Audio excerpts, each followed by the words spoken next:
Buenas tardes a todos. Muchas gracias por el tremendo honor de estar acá. Es la primera vez que visito Colombia.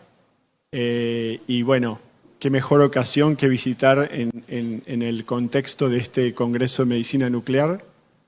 Quiero agradecerles la enorme paciencia y la dedicación de toda la gente que trabajó para que podamos estar junto con Gabriel y otra gente acá. El día de ayer mostró una destreza y una fortaleza de espíritu en todos los organizadores que realmente apreciamos muchísimo. Y bueno, un tremendo honor estar acá. Yo les cambié un poco el programa porque me parecía por ahí importante, sobre todo para la gente joven que está acá, darles un panorama de qué es lo que se viene. La cardiología nuclear empezó hace más de 50 años y siempre fue una técnica que hacía perfusión miocárdica, y ahora hay otras modalidades y hay competencia y hay cierto argumento de que la cardiología nuclear está en decadencia, que perdió la relevancia que en un momento tenía. Entonces, me pareció oportuno hacer una reflexión de dónde estamos y hacia dónde vamos con la cardiología nuclear y presentarles una visión de cuál es dónde va a estar la relevancia clínica de la cardiología nuclear, que va a extender, por supuesto, la perfusión. Voy a tocar cinco temas, no en forma demasiado detallada, pero a forma de tratar de darles un pantallazo general. Y por supuesto, uno va a seguir siendo la enfermedad coronaria. Una pregunta. ¿El reloj sigue en 30 minutos? Ok. Bueno. Una es la enfermedad coronaria, que por supuesto sigue siendo la columna vertebral de la mayoría de las cosas que hacemos hoy en día en la cardiología nuclear, que es la perfusión miocárdica. Pero esto está cambiando y quiero darles una visión de qué es lo que va a cambiar en la cardiología nuclear. Primer concepto es que la enfermedad coronaria está cambiando. Hace 25 o 30 años, el objetivo de la investigación de la enfermedad coronaria era la detección de una placa focal que obstruía el flujo sanguíneo al miocardio. Esto nos empieza a mostrar que esa enfermedad está cambiando. Este es un registro del American College of Cardiology de casi 400.000 pacientes que fueron a angiografía coronaria por dolor de pecho. Y el mensaje fundamental de esto es que la mayoría, a pesar de tener síntomas, no tenía obstrucción significativa en el árbol epicárdico coronario. Ese es un dato importante. Este también es un dato importante porque no es un elemento estático. Este es un registro escandinavo de hace unos años que muestra que en el transcurso de 10 años, básicamente ha habido un aumento en la prevalencia de enfermedad no obstructiva en pacientes con síntomas que iban a angiografía coronaria, tanto en hombres como en mujeres. Y uno ve que las barras azules a lo largo del tiempo van creciendo en proporción. O sea que hay una disminución relativa del 25% y del 30% en mujeres de la prevalencia de enfermedad obstructiva. Como ustedes pueden ver también, la enfermedad no obstructiva coronaria es más frecuente en la mujer que en el hombre. Estos son datos importantes desde el punto de vista diagnóstico.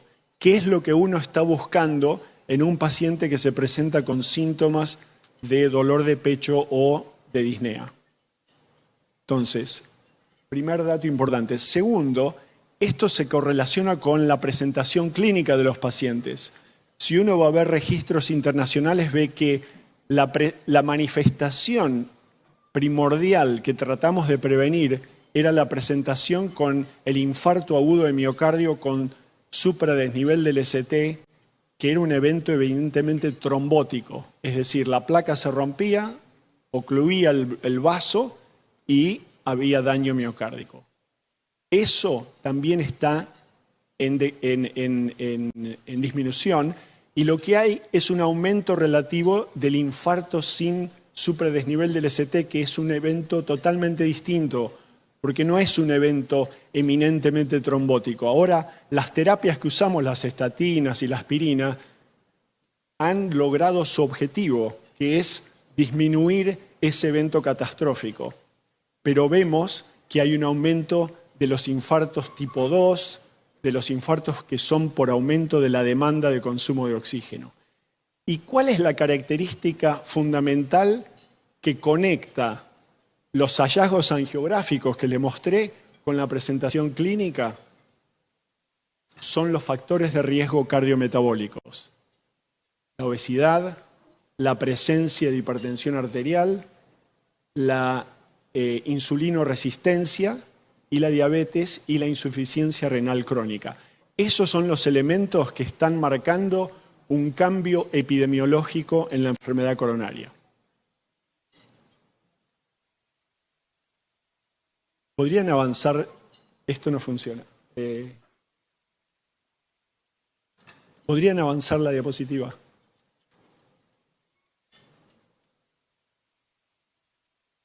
Y esto es nada más para presentarles cuál va a ser el desafío en los próximos 50 años. Esto es una estadística reciente de hace 2 meses, publicada por el American Heart Association.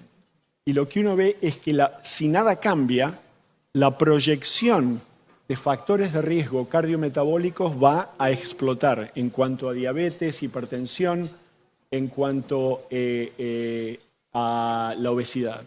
Lo único que ha cambiado es la dislipidemia, o lo que va a cambiar es la dislipidemia, porque hemos logrado que los pacientes reconozcan que el colesterol alto es un factor de riesgo importante y la mayoría de los pacientes toma las estatinas. Pero a pesar de tomar las estatinas, uno ve que hay un aumento en las enfermedades cardiovasculares. La proyección es que va a seguir aumentando. Es decir, que la enfermedad dejó de ser solamente un problema lipídico y ahora se reconoce que hay un componente inflamatorio importante en la enfermedad cardiovascular. La próxima. ¿Se podría conseguir otro de estos que no funciona?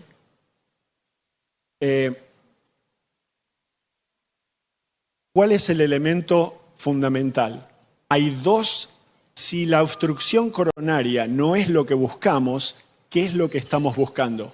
Hay 2 elementos que lo llamo el lado oculto de la enfermedad coronaria, el lado que la angiografía no nos va a poder presentar. Uno es manifestado por esta angiografía. Esta es una imagen angiográfica de la coronaria derecha en un paciente que fue revascularizado, le pusieron 2 bypass en la coronaria izquierda. La coronaria derecha no se tocó porque angiográficamente no tenía enfermedad obstructiva, como ustedes pueden ver.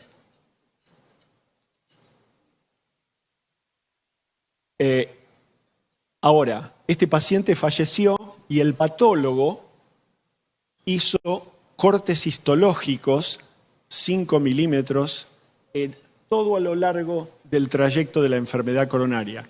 Y lo que uno puede ver es que a pesar de no haber una enfermedad focal, una estenosis focal, hay enfermedad difusa de todo el vaso, que uno puede apreciar porque el lumen, ustedes ven que la parte interna del vaso está llena de placa arteriosclerótica.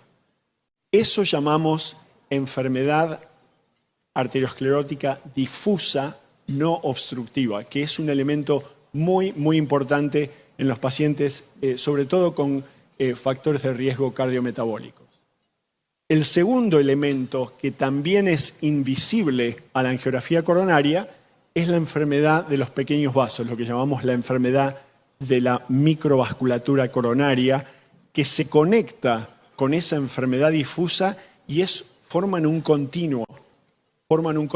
Es la misma enfermedad que se manifiesta en forma distinta en el vaso epicárdico y en los pequeños vasos del corazón. Estas dos condiciones, la enfermedad difusa no obstructiva y la microcirculación, caracterizan prácticamente el 90% de las presentaciones clínicas de los pacientes que se presentan con sospecha de enfermedad arteriosclerótica o de cardiopatía isquémica. Y para darles un dato que por ahí les trae esto más hacia la práctica clínica, es que muchos pacientes los revascularizamos y vuelven después de la revascularización con dolor de pecho.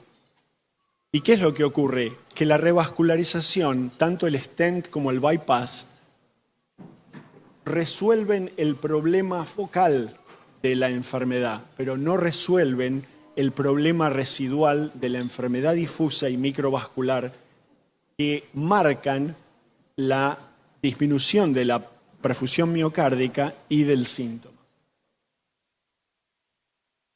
Entonces, lo que les hablé como resumen es que la enfermedad cambió.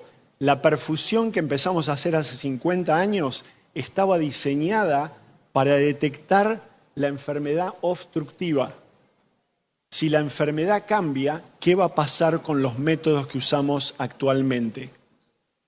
Y este es un ejemplo que va a ilustrar ese segundo punto. ¿Cuál es la debilidad de la metodología actual que usamos? Este es un paciente, es un médico del hospital que tiene 73 años, tiene enfermedad coronaria, tuvo un stent previo y ahora se presenta con angina recurrente. Le hacemos una prueba de esfuerzo y como ustedes pueden ver en el electrocardiograma, tiene infradesnivel del ST, tiene cambios electrocardiográficos característicos de la isquemia y tiene dolor de pecho. Pero la perfusión es normal. Por supuesto que hubo cierto grado de nerviosismo por esa discrepancia entre la manifestación clínica de angina y de cambios electrocardiográficos con la perfusión. Este paciente vino y se hizo una perfusión con PET. Y ahora es inequívoco, tiene una zona de isquemia importante en la cara inferolateral. Y esto es un poco lo que ocurre. Cuando ustedes ven los flujos máximos que se alcanzaron durante la adenosina, son más o menos similares en todos los territorios. Es decir, que si yo uso la perfusión sin cuantificar el flujo, por ahí no puedo detectar esa diferencia de perfusión porque no tengo suficiente heterogeneidad de flujo como para poder detectar un defecto de perfusión. Por otro lado, los marcadores que usamos hoy para la perfusión con tecnesio sabemos que tienen limitaciones importantes para poder mapear la relación entre la extracción y el flujo y, bueno, eso adiciona un elemento de desafío importante. Ahora, ustedes dirán, bueno, este es un caso aislado. Esta es una publicación reciente, tiene 322 pacientes, no es muy grande, pero es única porque los pacientes tuvieron un estrés farmacológico, se les inyectó el tecnesio y al mismo tiempo el rubidio, o sea que con la misma prueba de esfuerzo pudieron obtener las imágenes en el mismo paciente de la perfusión con SPECT y la perfusión con PET. Y el dato más importante a mi juicio es los pacientes que están del lado derecho de la diapositiva eran todos pacientes que tenían isquemia severa en la perfusión con PET. Y ustedes vean que el 18% no tenía isquemia en SPECT y el 23% tenía isquemia leve. O sea que hay un 40% de discrepancia en los pacientes que tienen la enfermedad más severa, que nosotros o no los detectamos, como en el caso anterior que le mostré, o subestimamos en forma significativa la cantidad o la carga isquémica que ese paciente tiene. Este es otro dato. Ya no es más una charla de los médicos nucleares, de los cardiólogos nucleares. Ahora el caballo ya se fue del establo. Ahora está en manos de los cardiólogos clínicos. Y acá tenemos dos guías recientes, una la de la investigación del dolor de pecho y la otra de la enfermedad coronaria crónica. Y lo que ustedes pueden ver es que los cardiólogos, no son imagenólogos, ya presentan que si uno tiene enfermedad crónica y tiene un síntoma nuevo y uno tiene la posibilidad de hacer PET, explícitamente las guías dicen PET es preferible sobre el SPECT.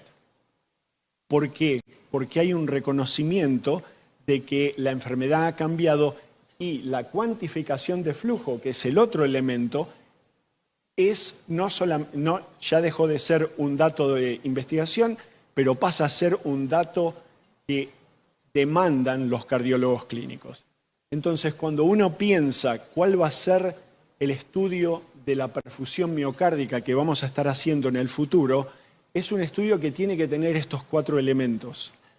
Tiene que tener la perfusión, por supuesto, tiene que tener las imágenes gatilladas, pero tenemos que incorporar, en primer lugar, la carga arteriosclerótica. Tenemos que saber, por ejemplo, cuánto placa calcificada hay en el árbol coronario y la inclusión de la cuantificación del flujo. Dejó de ser una herramienta de investigación, ahora es una herramienta clínica.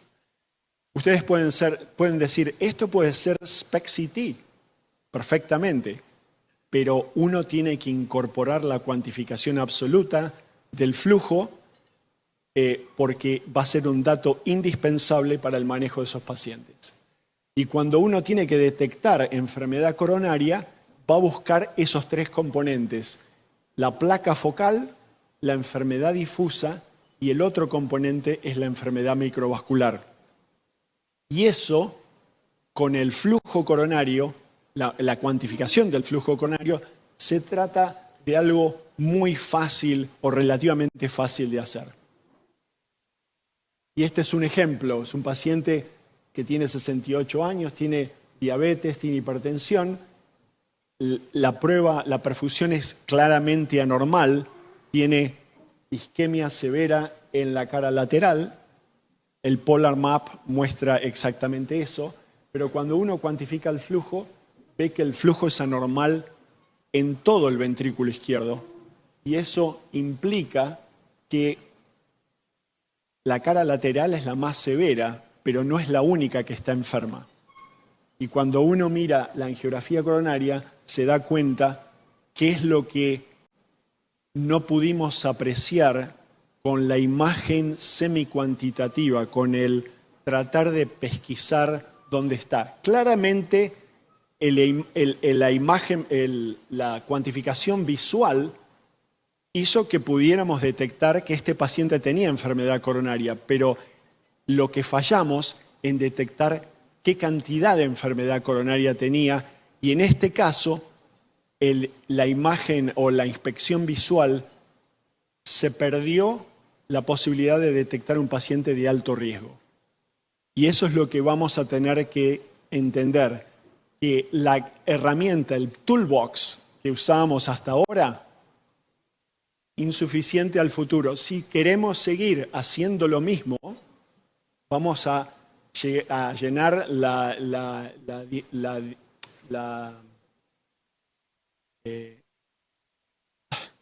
la definición de insanity. Es querer obtener un resultado diferente y seguir haciendo lo mismo. Y yo creo que esto ya lo sabemos ahora. Si seguimos insistiendo en que la perfusión no tenemos que cuantificarla, que eso es algo para los institutos académicos y para los papers, nos vamos a perder poco a poco, vamos a perder la relevancia clínica que en su momento ha tenido la perfusión miocárdica. Y hay datos increíbles mostrando que si uno cuantifica, por ejemplo, con el PET, es la forma más precisa de poder detectar enfermedad coronaria significativa. Y por supuesto, cuando uno añade la cuantificación del flujo, incorpora elementos que uno no tenía con el análisis visual, por ejemplo, la detección de esa enfermedad difusa y microvascular, que como su nombre lo indica, es difuso y no es focal, lo cual es invisible para el SPECT si uno no cuantifica el flujo. Y uno ve que cuando uno lo puede detectar, puede identificar cuáles son los pacientes de riesgo. Y este es un estudio muy importante, publicado hace poco, que muestra que la cuantificación del flujo incorpora un elemento fundamental para la estratificación de riesgo y para definir cuál es el paciente que más se va a beneficiar de la revascularización miocárdica. Cerramos ahí el dato de lo que viene en la cardiología nuclear. Amiloidosis no voy a tocarlo porque va a haber una discusión detallada de esto, pero voy a decir dos cosas. Una es,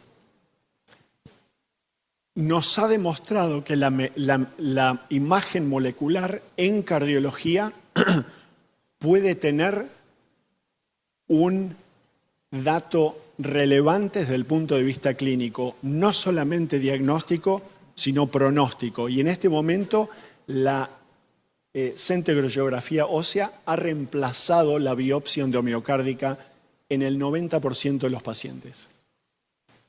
Por supuesto que el PET va a añadir algo, todavía no sabemos cuánto y en qué pacientes, pero nos va a permitir mapear la cantidad de enfermedad en otros órganos, lo cual puede facilitar la estratificación de riesgo. Pero lo más importante es que ya dejó de ser una discusión de relevancia de los médicos nucleares o de los cardiólogos nucleares. Ahora esto está en manos de las guías que ponen a la medicina nuclear en los primeros pasos de la investigación de la amiloidosis cardíaca. ¿Está bien? Eso es un dato muy, muy importante y esto es un área que va a seguir creciendo. La siguiente es la inflamación miocárdica y vascular, que es un elemento que ahora lo vemos en forma mucho más frecuente por una serie de razones. Una de ellas es la enfermedad infiltrativa inflamatoria por sarcoidosis, lo cual ustedes ya lo saben muy bien. El PET o la FDG como marcador de inflamación, papel fundamental para establecer diagnóstico, para establecer pronóstico y para establecer la base de cómo seguir y monitorear el efecto del tratamiento similar a lo que hacemos en oncología. Y ahora,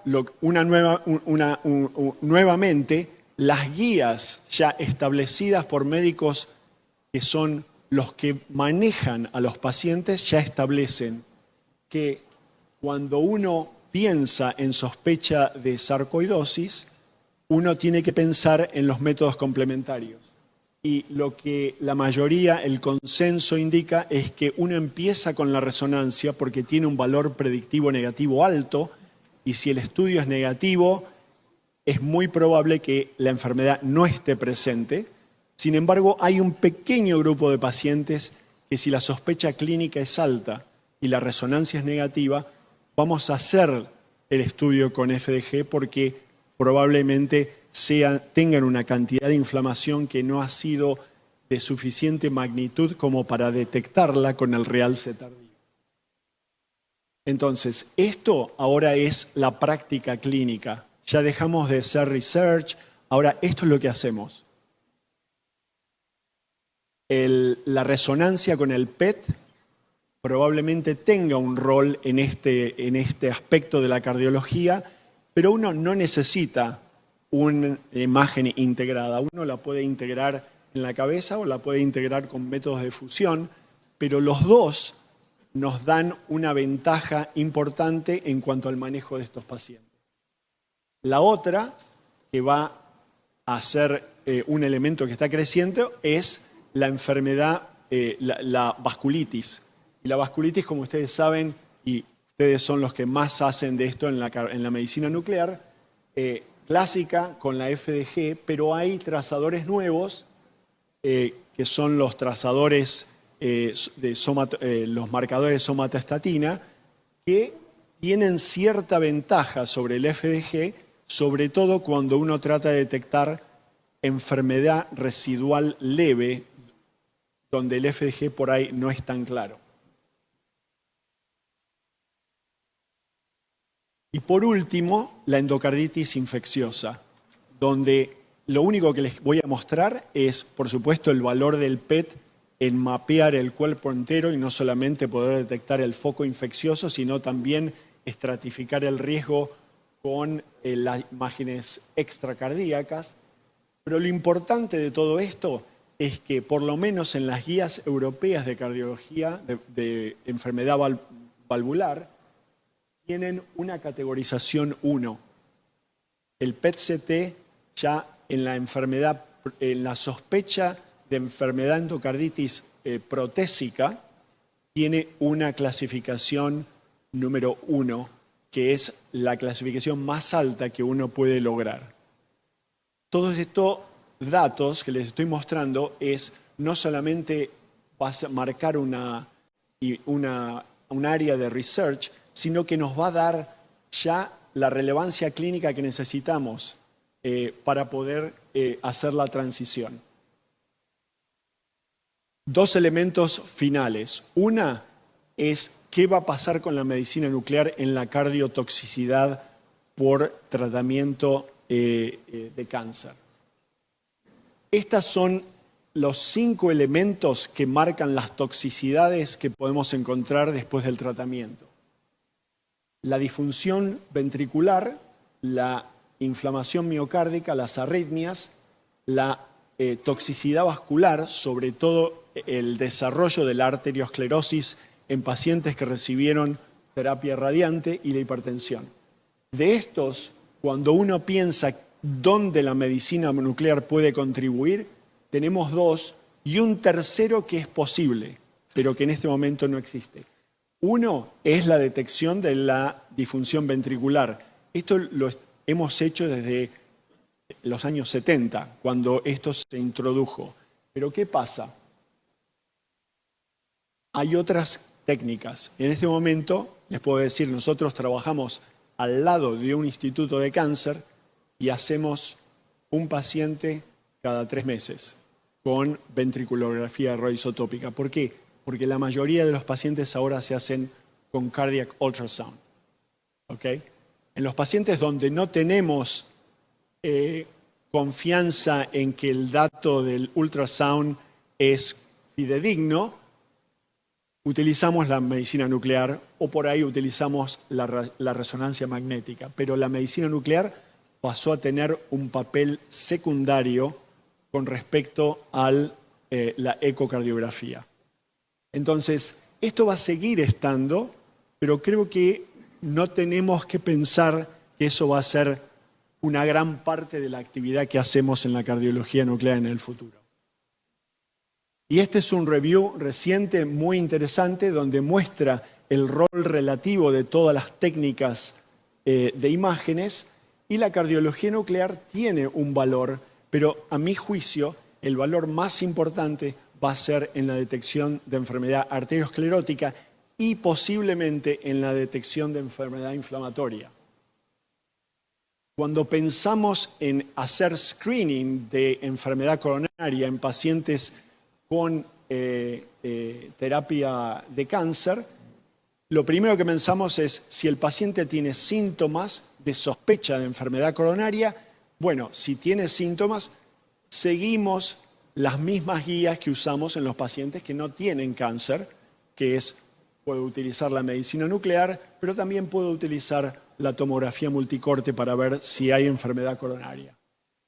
El tema es en los asintomáticos, que corresponden a la mayoría de los pacientes, sobre todo aquellos que han recibido terapia radiante desde muy jóvenes, donde tiene una expectativa de vida alta y uno tiene una posibilidad de desarrollar enfermedad arteriosclerótica más importante. En esos pacientes las guías dicen, entre los 5 y los 10 años de terminado el tratamiento hay que establecer la primera base. ¿Por qué? Porque ese es el tiempo en que tarda en desarrollar la enfermedad arteriosclerótica después de la radiación. Como la mayoría son jóvenes, uno tiene que pensar que por ahí la medicina nuclear, si la va a usar, tiene que usarla con el score de calcio. Si la usamos sin el score de calcio, nos perdemos una oportunidad, que es de establecer cuándo tenemos que empezar el tratamiento preventivo primario para la enfermedad arteriosclerótica, porque no vamos a tener la posibilidad de establecer quién necesita estatinas y quiénes no. Por eso la mayoría de estos pacientes empiezan con una tomografía computada, ya sea de calcio, de score de calcio o de tomografía angiográfica. Y después viene el seguimiento, que algunos dicen cada 5 años, solo en aquellos que tienen alto riesgo. Muchos de estos pacientes desarrollan enfermedad microvascular y ahí nuevamente ocurre, si uno tiene la sospecha de que puede ser enfermedad microvascular, el SPECT sin cuantificación de flujo va a tener un rol limitado porque no nos va a permitir establecer ese diagnóstico y uno va a tener que recurrir o a la cuantificación con SPECT o al PET de perfusión.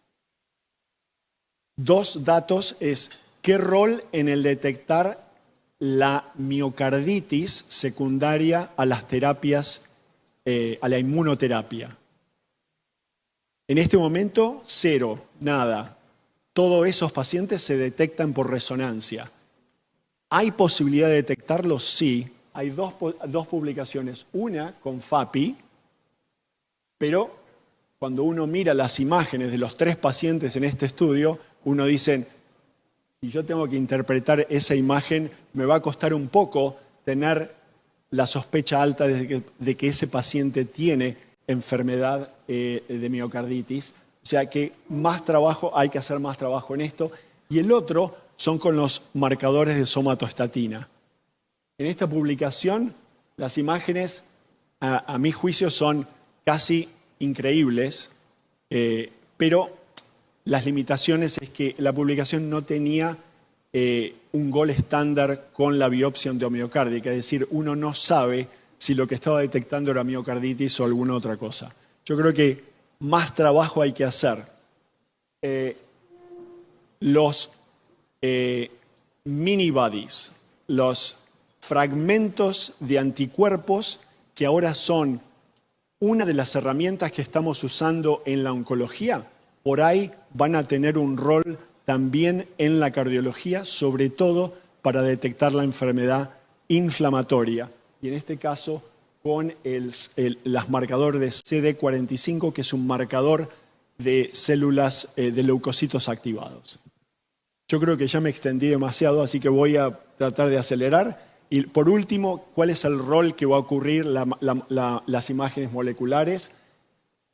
Un dato interesante, FAPI después del infarto de miocardio.